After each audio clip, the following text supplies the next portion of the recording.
Bonjour Agnès. Alors Hilaire, vous êtes un petit peu notre spécialiste des questions qui interrogent les évidences. Cette semaine, vous abordez le thème du bonheur en EHPAD. Et votre sujet de prédilection, la joie d'être vieux, on le sait, elle étonne beaucoup d'auditeurs.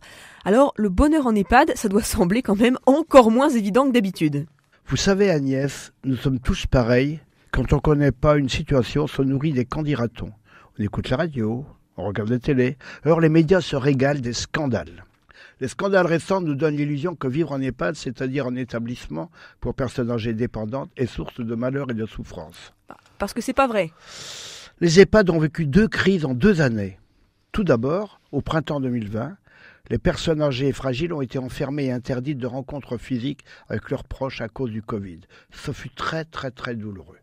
Durant l'année 2020 et 2021, la solitude, l'isolement furent terribles pour elles, malgré la présence attentive et tous les efforts des personnels accompagnants. La protection sanitaire obligatoire imposée par le ministre de la Santé aux personnes hébergées en EHPAD était vraiment sur le terrain absolument invivable. Heureusement, depuis les services de l'État ont retenu la leçon. Enfin, c'est une autre crise demain, je l'espère vraiment. Parce qu'il y a eu une deuxième crise, pour ce que vous nous expliquez, Hilaire. Oui, mais cette seconde crise est une crise des institutions de gestion des EHPAD. Je m'explique. Le 24 janvier 2022, le journaliste Victor Castaner a publié un livre enquête sur l'affaire Orpea. Orpea est une société gestionnaire de plus de 200 EHPAD en France. L'enquête démontre que l'obsession de la rentabilité des dirigeants a causé des manques de soins, des violences physiques, psychologiques et l'épuisement des personnels. La priorité financière a été la cause principale des maltraitances observées dans les établissements gérés par Orpea.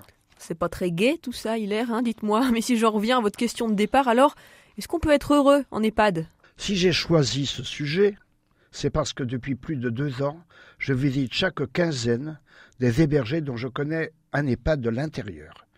Et j'ai une impression plutôt positive. Vous allez me dire, bah oui, vous en avez vu qu'un, ça suffit pas. Je suis d'accord. Mais le mois dernier, le Nouvel Observateur a publié le résultat d'une enquête de satisfaction réalisée auprès des personnes hébergées dans plus de 300 EHPAD en France. Cette enquête couvrait toutes les régions.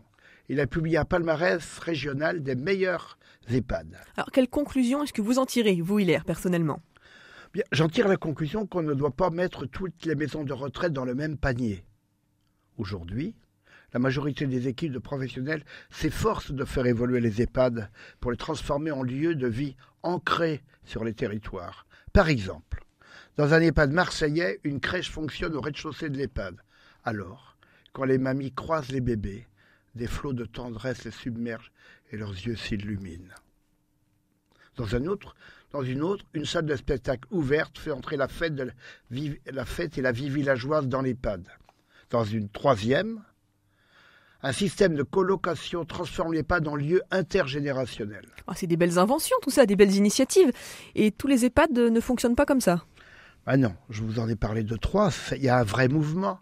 Mais tous les EHPAD ne fonctionnent pas comme ça. Mais les 2 crises ont provoqué une salutaire remise en cause.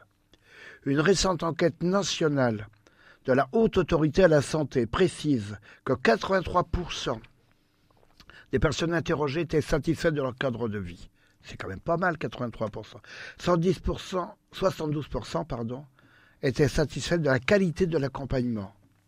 Ces chiffres positifs et différents de l'image médiatique confirment ce que j'entends dans les EHPAD que je visite régulièrement. Alors justement, Hilaire, puisque vous allez régulièrement visiter des personnes hébergées dans les EHPAD, qu'est-ce que vous répondriez, vous, à cette question de votre chronique ? Peut-on être heureux dans ce type de structure ? Je vais laisser parler Jean.